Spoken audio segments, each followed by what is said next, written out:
guys are your mouths full.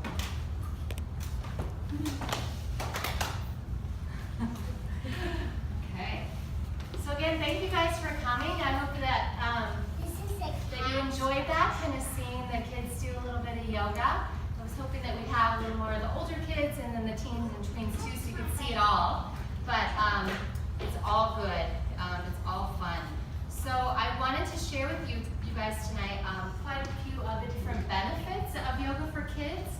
And when I encourage families to do this at home with their own kids, or if they want to teach kids more yoga in the classroom, it's like find 3 benefits that you really resonate with, because it's also great to be able to articulate to other people who will ask you about why are your kids doing yoga? They think it's just fun, but which it is, of course, but there are so many amazing benefits as well. So yoga with our kids helps develop creativity, helps them control their emotions, build self-esteem, build self-discipline, focus, control, so many different things. Their posture, you guys saw us crossing the midline, right?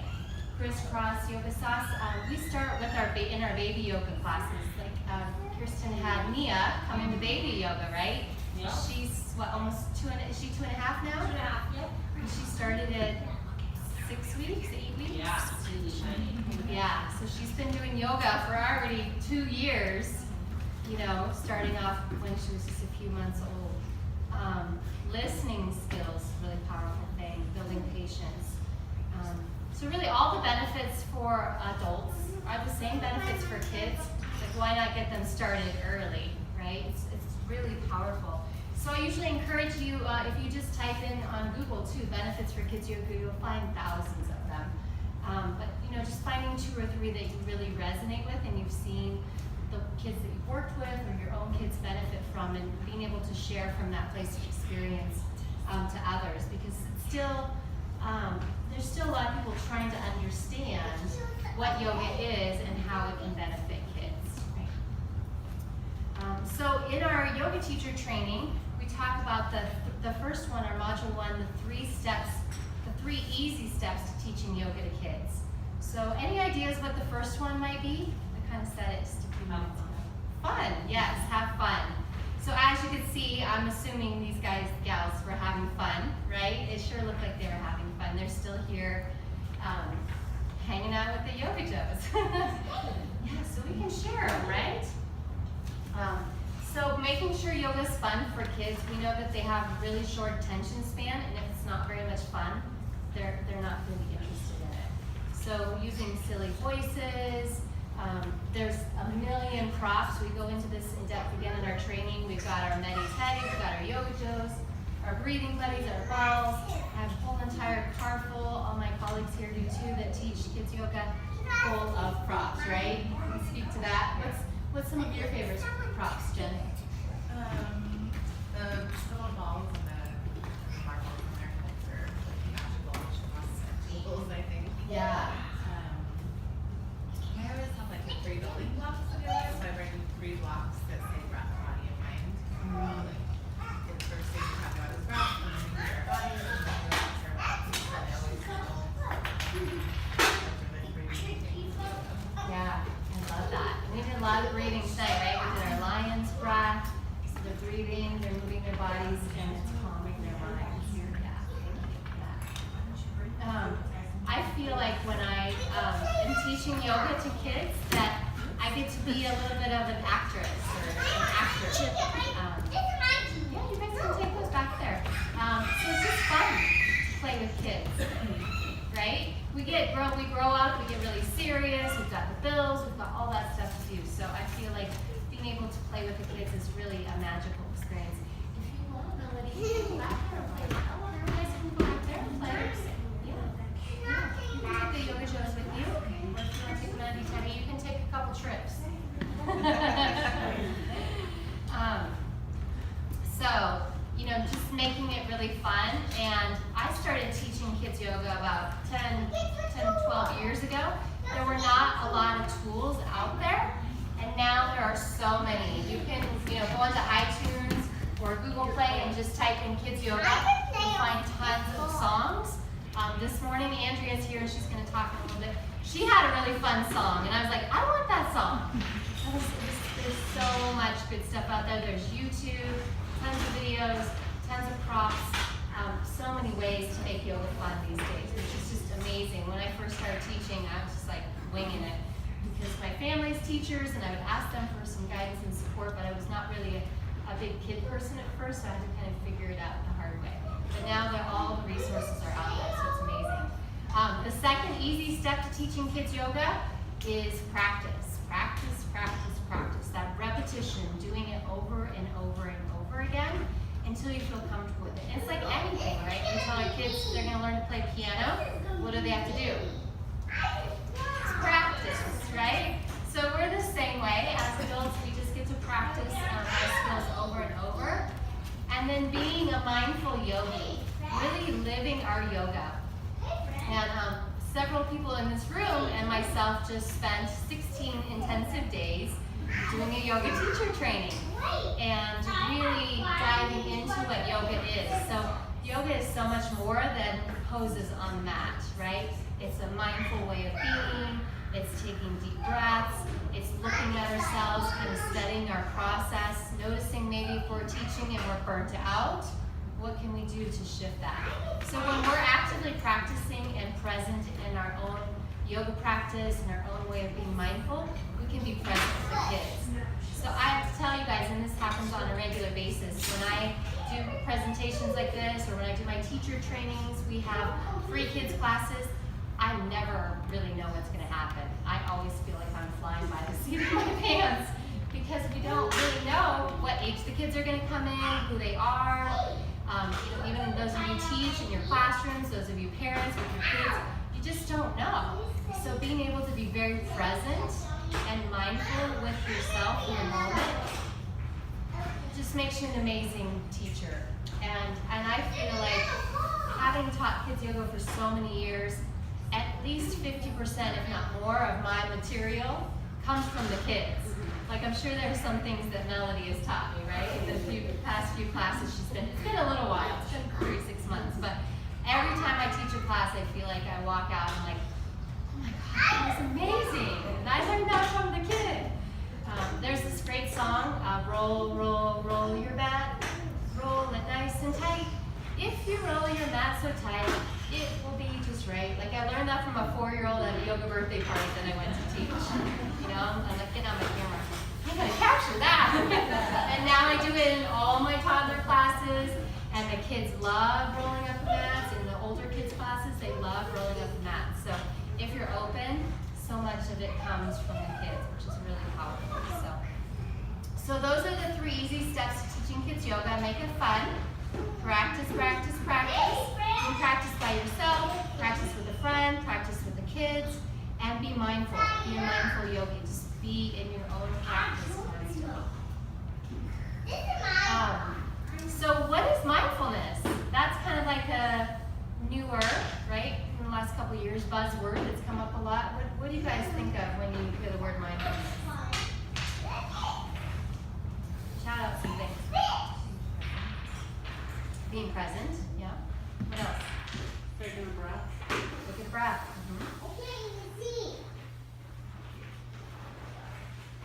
What else? Sorry, on the now. Focus on the now. I think of it almost as kind of the opposite of being on automatic pilot. You know, we all kind of go on automatic pilot sometimes, but mindfulness is the opposite of that, where you are in the moment and being where you are, doing what you're doing. Like you drive somewhere and you're like, how did I get here? You know, because it's that same route. Or you drive there and go, oh, look at the tree really bloomed today. Like you're mindful of what's in the moment. Yeah. Non-judgmental attitude, being conscious and aware with loving kindness. And I really feel like it's an essential state for parents and teachers to be in, right? To be mindful, to be present with our kids. And that's not easy. It's not easy at all. So I think forgiveness is in there as well, right? Being able to forgive ourselves when we're not completely present. I have a 12-year-old right now. She's almost 13. And she knows everything, you know, like she's just a genius. So I am constantly wrong. And I'm just trying to be mindful and not like, okay, that's where she is, you know. So yeah, and I think, you know, I kind of, before we move into this next section, I skipped over a little bit, just wanting to tell you, I know many of you guys, but not everybody, but you know, I've just been so grateful to be able to teach yoga for so many years and make a living at this. I started doing yoga back in 1998. I was like 2 years old at the time. No, really, I was in my 20s. But I always say, if you do lots of yoga, you'll look young, right? Somebody today told me, they said this woman was in her 70s teaching yoga and looked like she was in her 50s. And I said, that's a goal. That's a goal for me. And I became a mom, like I said, 12, 13 years ago, and I just felt like yoga had transformed my life so much that it was just such a powerful practice that I had to teach it to kids. And again, this was, 13 years or so ago. There was not a lot of kids yoga out there, but I'm just so grateful that it's really grown and that our society has embraced it. And I'm a single mother now. I'm self-employed. I found out I had ADHD in my early 40s, so I just cannot attest to enough to how powerful these practices are for us as adults, for our kids, and as a lifestyle. So it's just really powerful. About 8 years ago, I started my first kids yoga teacher training, and it was 7 hours, and then it went to 20, and then I met Sudi. Can you raise your hand, Sudi? I met Sudi in 2013, 5 years ago. She came to my training when it was 40 hours, and she's really instrumental in helping me take the training to the 95-hour point. So Sudi will get to talk a little bit more about her experience, and it's just really a powerful practice. So I want to share with you a little bit more of the play. So, at the end we always like to say namaste and play is an acronym. So we've already talked a little bit about the first P. What do you think the P is? Practice, of course, practice. So it's really yoga is really a thing that we practice over and over and over again. If you think about it, yoga is supposedly 5,000 years old. We're still doing the same warriors. We're still doing the same down dogs and triangles. And there's some more Western yoga, I call it, like the crescent lunge or different variations. But we practice it over and over because every time we show up on the mat or every time we show up into our practice, whether that's meditating, we're different. We've changed. So I love teaching yoga to the kids, and I've taught many of the same things for years, but the kids are growing, the kids are changing. It's just amazing to watch them really dive into that practice.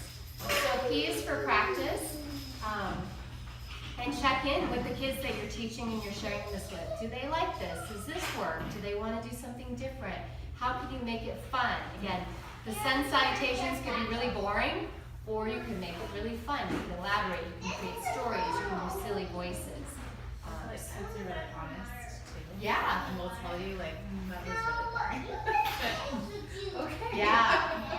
They will. Yeah. And you have to be ready and willing and able to receive that feedback. So when I have kids say, that's boring, or do we have to do that again? I'm like, what would you like to do? Or how could we make it more exciting? Because if you ask kids what's their number one objective, they want to have fun. They want to play. They want to enjoy themselves. So I know we have many school teachers in the room too. And yes, we have to teach them things, but how about we teach it in a fun way, right? So I'm really grateful. I don't have to be in the schools doing that, but I get to still teach them so many amazing things in a fun way, right? I don't know if I can do it. So the L in play is to learn.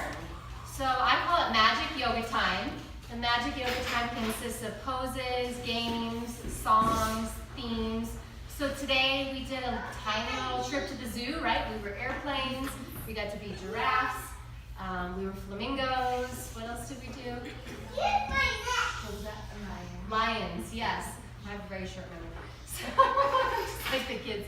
So we get to learn all of these different poses and then play and have fun with them. And then again, they'll be like, let's go to the beach instead of the zoo. So so much of it is about using your imagination. You can learn the poses, but you can create them as well. So really powerful process. The next one, A, in the play, is adjust. And just like Jen was saying, like if they're telling you they're bored or they're not enjoying this, you can adjust. You can create it differently. You can do something. Let's not put the bag on the baby's head. Oh, it's the other way around. Okay. Adjust, right? There you go. So it's just like any skills or tools or practice, it's about building your confidence and just practice and do it over again, adjust, do it again. And repetition builds character.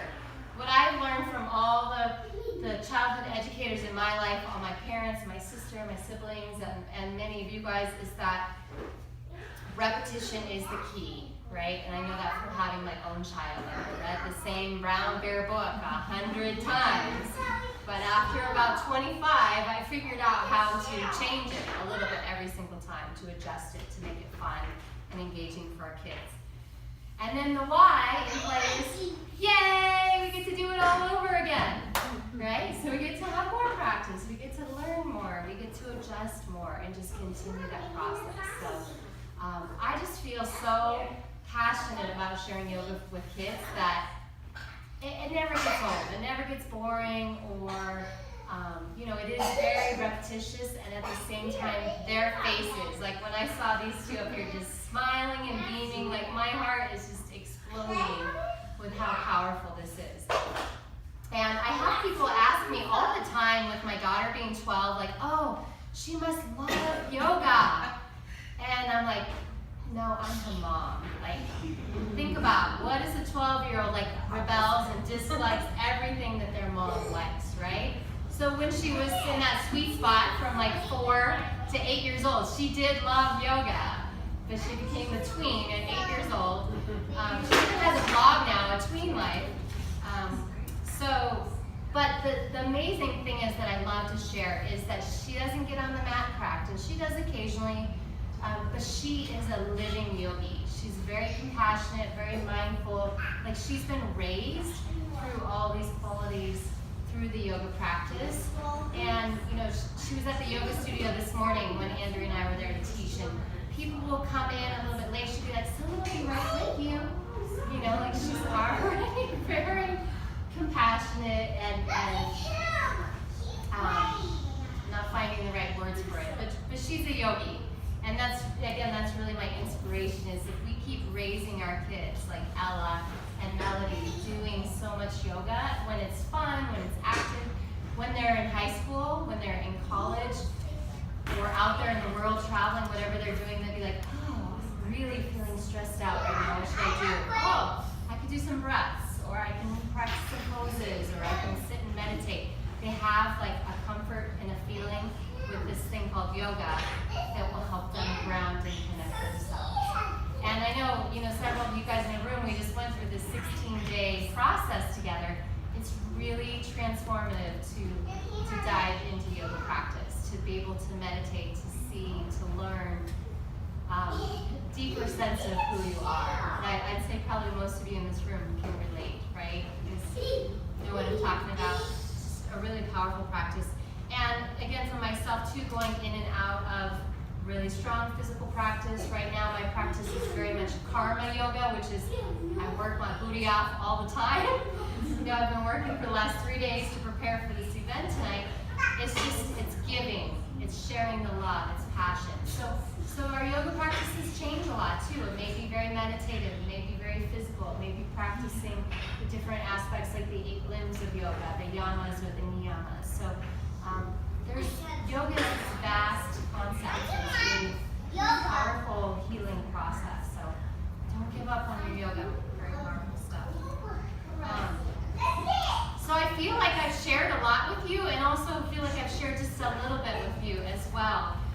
There's so much to the yoga practice, and I want to invite you, if you feel like you would really like to dive deeper into yoga as well, sharing it with kids. The yoga teacher training we offer, I recently started wanting to call it like the acts, like the act of like a performance, right? Like act 1, act 2, act Act 3, Act 4. Because it's all that ability to act and play and show up in different ways. The first module, the first act, is our 3 to 10-year-olds. So some of the stuff we did here today with these guys, sharing yoga, bringing it whether into the classrooms or into after-school programs. Some of that is preschool, a lot of it is elementary school age, bringing it to summer camps, really giving you all the tools. We have the 5 magic yoga times, and in each one of those, we have poses, themes, games, songs. I feel like I'm forgetting one more. Did I get them all, Sudi? And breath. Thank you. I always forget the breath, even though it's like, why I do this. So that's a whole weekend module. And then our second module is diving into babies and toddlers, parent and toddler classes, family yoga, story time yoga, a little bit of the kids' business of kids yoga. If you go to a 200-hour yoga teacher training, you can go to most yoga studios and start teaching yoga. If you go through a kids yoga teacher training, and Jen can attest to this, I've watched you, you start to create your own business because there's so many opportunities to bring it out there. Is that your experience? Yeah. So there's people out there saying, hey, I heard about kids yoga, bring it. Let's do it. And it just continues to expand, so there's a lot of opportunities. So we dive more into supporting you and how to do that as well.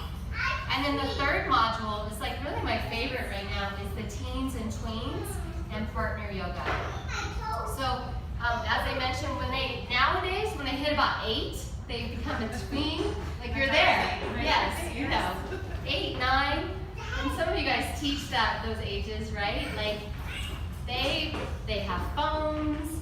They're not little kids anymore, but they're not teenagers either. So there's really a way to teach tweens and teens that they don't want to bark like dogs. They don't want to be doing all that silly stuff, but they're not ready for adult yoga. So there's a fine kind of middle line where it's playful and fun, but it's not silly.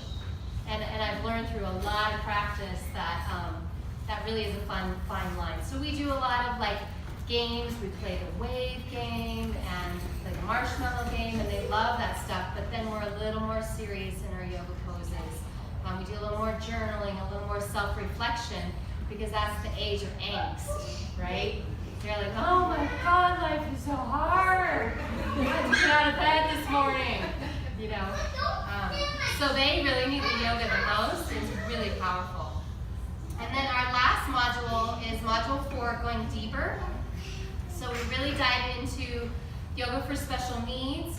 We talk about cerebral palsy, autism, Asperger's, Down syndrome, just different physical needs.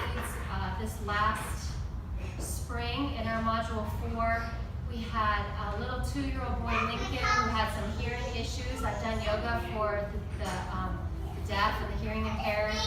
And he was a little 2-year-old boy, and then his friend came, who was this 12-year-old girl who was in a wheelchair.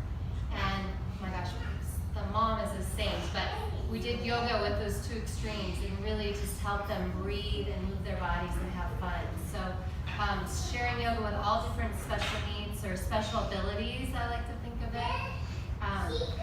And we dive really deep into mindfulness. We talk about yoga summer camps. So there's, again, going into that point where everybody has gone through all the trainings and brings their resources in and supports each other in diving deeper into this. So all that together is part of the 95-hour registered children's yoga school that Yoga Alliance offers. You can do individual modules. You don't have to do them all. But if you want to have that experience of working basically, I like to say 0 to 108, right? Because parents and grandparents and everybody can practice in yoga, do family yoga together. You really get that full gamut in that 95 hours. And then Yoga Alliance does require an additional 30 hours after all that. So I really like to call it 125-hour training.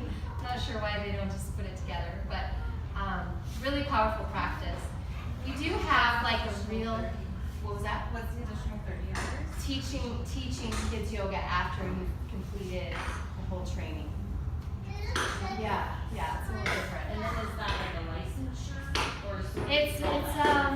So you would receive a certification like from me that you've done the whole 95 hours, and then you'll be registered with them. So it's a registry, and they're going through a whole overhaul process right now. A couple weeks ago, I went to like a field group discussion. So they're really out in the field right now and surveying and talking to a lot of people about how, because Yoga Alliance is really kind of one of the few or only bodies that is trying to regulate it, but it's not a licensure. It is a certification through schools like my own. And Mudra, this yoga studio, has their own 200-hour certification. But they're a place where you can, show that you have that much experience.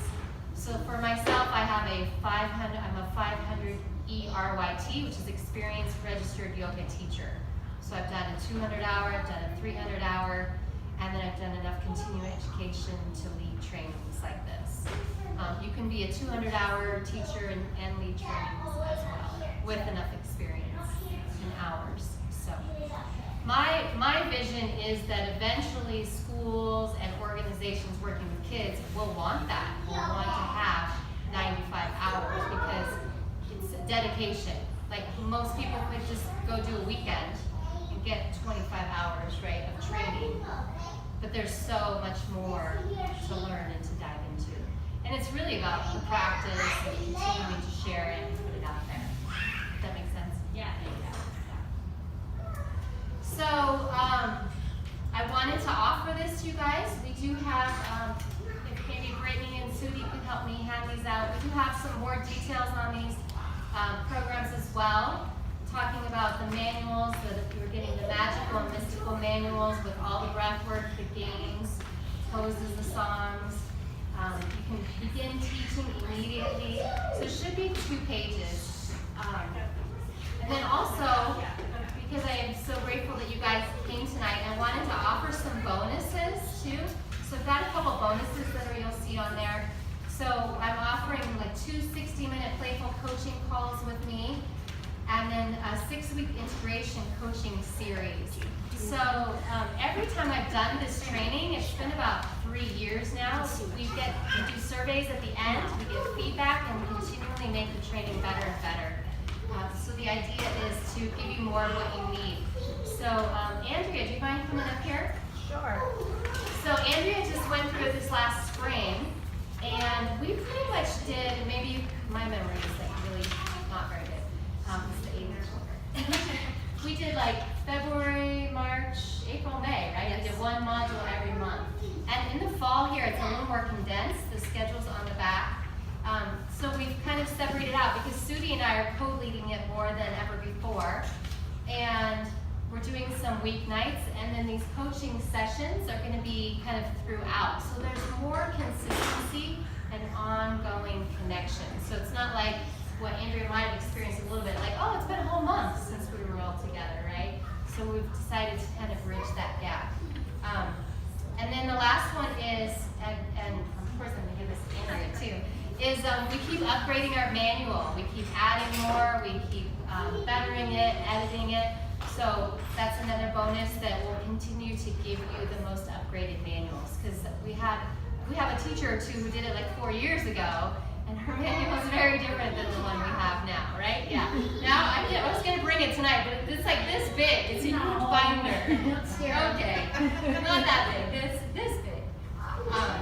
So Andrew, would you mind telling them a little bit about your experience or with the training? So I'll just give you a really short intro to myself and why I came and did the training. I was a high school teacher, and I worked with kids for 20 years. I was in daycares, I taught elementary school programs, and I was home with my kids, and I could just see how important it was for yoga for me and my kids.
school has this program called Conscious Discipline, and it's everywhere. Yoga is everywhere. We might not call it yoga in school, but the breathing is yoga.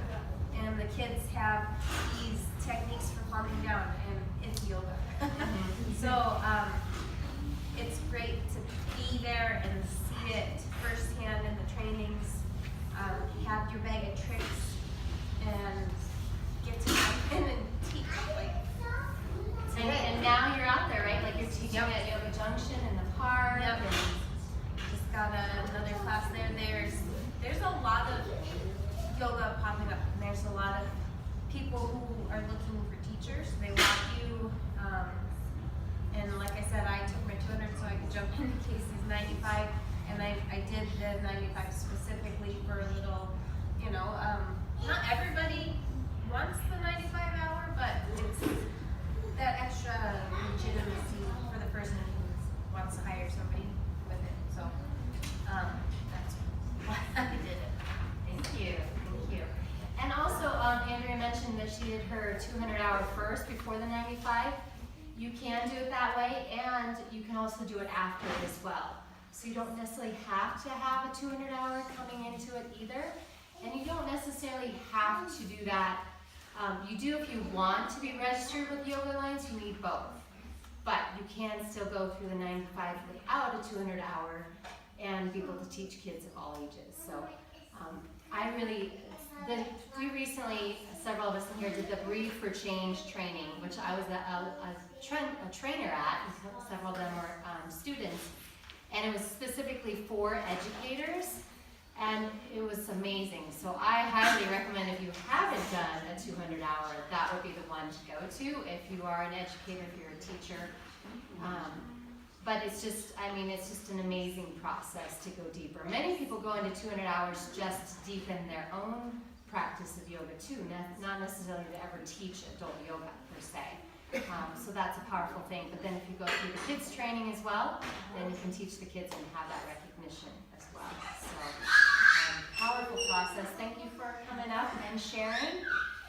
So on the back too, I have a little more details about if you wanted to just do individual modules, or if you wanted to do the whole entire track. Got some payment plans. I also wanted to offer you guys, because you did come tonight, if you wanted to do 10% off on the registration, you could do that tonight. Brittany and Sudie and I, we all have our computers here. We can use the one next door too. So if you do want to register and sign up tonight, you can take advantage of that. And I have, like I said, the payment plans there as well. And August 13th, which is my birthday, is the last day kind of for the regular enrollment rate of the 1996. And then after that, we have like an enrollment late fee. So the first training starts September 7th. So there's just an additional fee after that, because we just need to be able to manage that energy. And then also the individual modules. And then the second page, if you're interested in signing up tonight or soon, you can fill that out. And again, we can sign you up and get you registered. And I think that's it. We've got lots of food back there.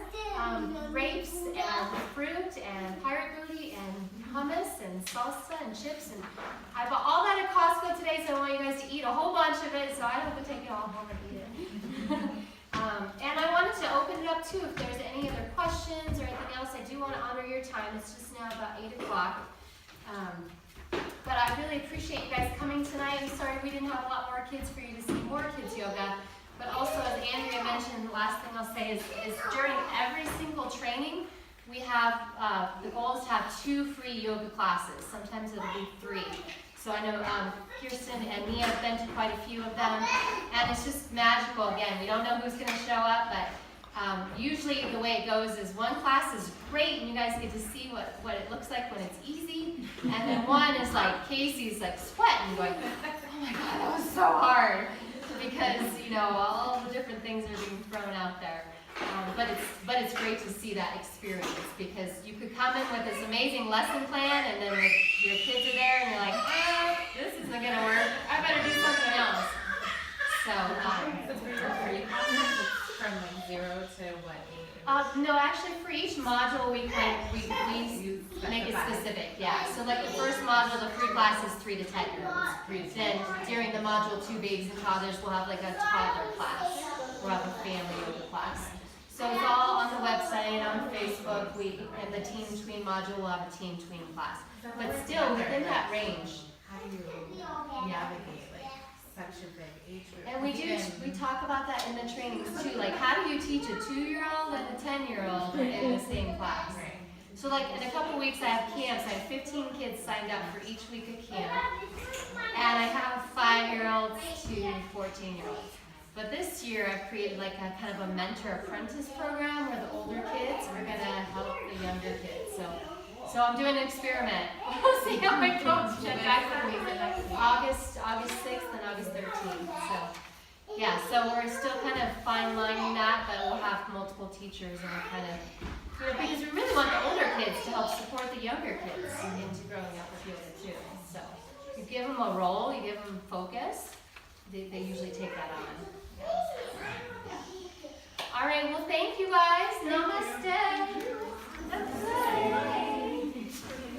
So please let us know if you have questions. Sudi, your Brittany and I can answer your questions. If you guys want to sign up for the training, let us know. And please eat some food, take it with you. And if you used one of the mats that was just out, not yours, if you don't mind rolling it up for me, that would be awesome. Maybe we could sing the song together.